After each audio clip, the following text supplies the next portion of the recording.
എല്ലാവർക്കും ജെനിത്ത് ലേണിംഗിൻ്റെ മറ്റൊരു വീഡിയോയിലേക്ക് സ്വാഗതം. ഇന്ന് നമ്മുടെ 50 ഡേയ്സ് ചലഞ്ചിൻ്റെ 6ാമത്തെ ദിവസമാണ്. വീഡിയോ ഉപകാരപ്പെടുന്നുണ്ടെങ്കിൽ സപ്പോർട്ട് ചെയ്യുക. ഇന്നത്തെ നമ്മുടെ ആദ്യത്തെ ക്വസ്റ്റ്യൻ, മൗലിക ചുമതലകൾ ഭരണഘടനയിൽ കൂട്ടിച്ചേർത്തത് ഏത് ഭരണഘടനാ ഭേദഗതിയിലൂടെയാണ്? Option A 40, option B 42, option C 44, option D 46ാം ഭേദഗതി. ഇതിൻ്റെ ആൻസർ ക്ലാസ് കേട്ടതിന് ശേഷം കമൻ്റായി അറിയിക്കുക. നമ്മളിവിടെ രണ്ട് ഭേദഗതിയെക്കുറിച്ചാണ് പഠിക്കുന്നത്. 42ാം ഭേദഗതി, അതേപോലെ 44ാം ഭേദഗതി. 42ാം ഭേദഗതി 1976 നിലവിൽ വന്നു. ഇത് നിലവിൽ വരുമ്പോൾ പ്രധാനമന്ത്രി ഇന്ദിരാഗാന്ധിയും ഫക്രുദ്ദീൻ അലി അഹമ്മദ് പ്രസിഡന്റുമായിരുന്നു. ഈ 42ാം ഭേദഗതിയാണ് മിനി കോൺസ്റ്റിറ്റ്യൂഷൻ അല്ലെങ്കിൽ ചെറു ഭരണഘടന എന്നറിയപ്പെടുന്ന ഭേദഗതിയാണ് 42ാം ഭേദഗതി. ഇത് സ്വരൺ സിംഗ് കമ്മിറ്റിയുടെ ശുപാർശ പ്രകാരമാണ് ഈ ഭരണഘടനാ ഭേദഗതി വരുത്തിയത്. ഭരണഘടനയുടെ ആമുഖം ഭേദഗതി ചെയ്തത് 42ാം ഭേദഗതിയിലൂടെയാണ്. ആമുഖത്തിൽ സോഷ്യലിസ്റ്റ്, സെക്യുലറി, ഇന്റഗ്രിറ്റി എന്നീ 3 വാക്കുകൾ കൂട്ടിച്ചേർത്തു.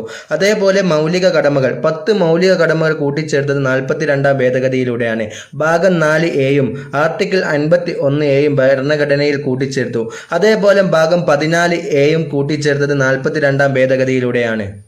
സഭ നൽകുന്ന ഉപദേശം അനുസരിച്ച് മാത്രമേ രാഷ്ട്രപതി പ്രവർത്തിക്കാവൂ എന്ന് വ്യവസ്ഥ ചെയ്ത ഭേദഗതിയാണ് 42ാം ഭേദഗതി. അതേപോലെ ലോക്സഭയുടെയും സംസ്ഥാന അസംബ്ലികളുടെയും കാലാവധി 5 വർഷത്തിൽ നിന്ന് 6 വർഷമായി ഉയർത്തിയ ഭേദഗതി. 5 വർഷത്തിൽ നിന്ന് 6 വർഷമായി ഉയർത്തിയ ഭേദഗതിയാണ് 42ാം ഭേദഗതി. അതേപോലെ 5 വിഷയങ്ങളെ സംസ്ഥാന ലിസ്റ്റിലുള്ള 5 വിഷയങ്ങളെ കൺകറന്റ് ലിസ്റ്റിലേക്ക് മാറ്റിയ ഭേദഗതി കൂടിയാണ് 42ാം ഭേദഗതി. ആ 5 വിഷയങ്ങൾ വിദ്യാഭ്യാസം, അളവ് തൂക്കം, വനം, നീതിന്യായ ഭരണം, വന്യമൃഗങ്ങളുടെയും പക്ഷികളുടെയും സംരക്ഷണം. ഈ 5 വിഷയങ്ങളാണ് സംസ്ഥാന ലിസ്റ്റിൽ നിന്നും കൺകറന്റ് ലിസ്റ്റിലേക്ക് മാറ്റിയത്. ഇന്ന് നമ്മൾ ചർച്ച ചെയ്യുന്ന 2ാമത്തെ ഭേദഗതി. ഏറ്റവും ഇമ്പോർട്ടൻ്റ് ആയ 2 ഭേദഗതിയാണ് നമ്മൾ ഇന്ന് ചർച്ച ചെയ്യുന്നത്. 42ാം ഭേദഗതിയും 44ാം ഭേദഗതിയും. അതിൽ 44ാം ഭേദഗതി നിലവിൽ വന്നത് 1978-ലാണ്. ഇത് നിലവിൽ വരുമ്പോൾ മൊറാർജി ദേശായി പ്രധാനമന്ത്രിയും നീലം സഞ്ജീവ റെഡ്ഡി പ്രസിഡന്റുമായിരുന്നു. അവകാശത്തെ മൗലികാവകാശങ്ങളുടെ പട്ടികയിൽ നിന്നും നീക്കം ചെയ്ത ഭേദഗതിയാണ് 44ാം ഭേദഗതി. അതേപോലെ ആർട്ടിക്കിൾ 352 അനുസരിച്ച് അടിയന്തരാവസ്ഥ പ്രഖ്യാപിക്കാനുള്ള കാരണങ്ങളിലൊന്നായ ആഭ്യന്തര കലഹം എന്നത് മാറ്റി പകരം സായുധ വിപ്ലവം എന്ന വാക്ക് കൂട്ടിച്ചേർത്ത ഭേദഗതിയും കൂടിയാണ് 44ാം ഭേദഗതി. ആർട്ടിക്കിൾ 352 തന്നെ ക്യാബിനറ്റ് എന്ന പദം കൂട്ടിച്ചേർത്തു.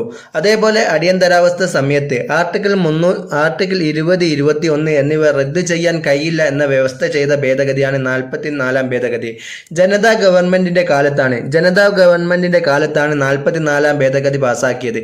ഏത് ഗവൺമെന്റിന്റെ കാലത്താണ് 44ാം ഭേദഗതി പാസാക്കി എന്ന ചോദ്യത്തിന് ഉത്തരം ജനതാ ഗവൺമെന്റ് എന്നാണ്. ലോക്സഭയുടെയും സംസ്ഥാന നിയമസഭയുടെയും കാലാവധി 6 വർഷത്തിൽ നിന്നും 5 വർഷത്തേക്ക് ചുരുക്കിയ ഭേദഗതിയാണ് 44ാം ഭേദഗതി. 42ാം ഭേദഗതിയിൽ 5 വർഷത്തിൽ നിന്നും 6 വർഷത്തേക്ക് ഉയർത്തുകയും 44ാം ഭേദഗതിയിൽ 6 വർഷത്തിൽ നിന്ന് 5 വർഷത്തിലേക്ക് തന്നെ മാറ്റുകയും ചെയ്ത ഭേദഗതിയാണ് 44ാം ഭേദഗതി. 44ാം ഭേദഗതി വഴി കുറച്ച് അനുച്ഛേദങ്ങൾ കൂട്ടിച്ചേർക്കുകയും ഒഴിവാക്കുകയും ചെയ്തിട്ടുണ്ട്. അതിൽ കൂട്ടിച്ചേർത്ത അനുച്ഛേദങ്ങളാണ് 134A, 361A, 300A. ഇതിൽ ഏറ്റവും ഇമ്പോർട്ടൻ്റ് ആയ അനുച്ഛേദമാണ് 300A. സ്വത്തവകാശത്തെ മൗലികാവകാശത്തിൽ നിന്നും ഒഴിവാക്കി നിയമാവകാശമാക്കി മാറ്റിയ അനുച്ഛേദമാണ് 300A. അതേപോലെ ഇതിൽ നിന്ന് ഒഴിവാക്കിയ അനുച്ഛേദങ്ങളാണ് 31, 250A, 329A. നമ്മുടെ ക്ലാസ്സിൽ ഇന്ത്യൻ ഭരണഘടനയിലെ 2 ഭേദഗതികളെ കുറിച്ചാണ് നമ്മൾ ചർച്ച ചെയ്തത്. ക്ലാസ് മനസ്സിലായെന്ന് വിശ്വസിക്കുന്നു. ആദ്യത്തെ ചോദ്യത്തിന്റെ ആൻസർ കമന്റായി രേഖപ്പെടുത്തുക. ഇതിന്റെ PDF, മോക്ക് ടെസ്റ്റ് എന്നിവയ്ക്ക് വേണ്ടി ഞങ്ങളുടെ ടെലഗ്രാം ചാനലിൽ ജോയിൻ ചെയ്യുക. മറ്റൊരു വീഡിയോയുമായി വരുന്നത് വരെ good bye. Thank you for watching.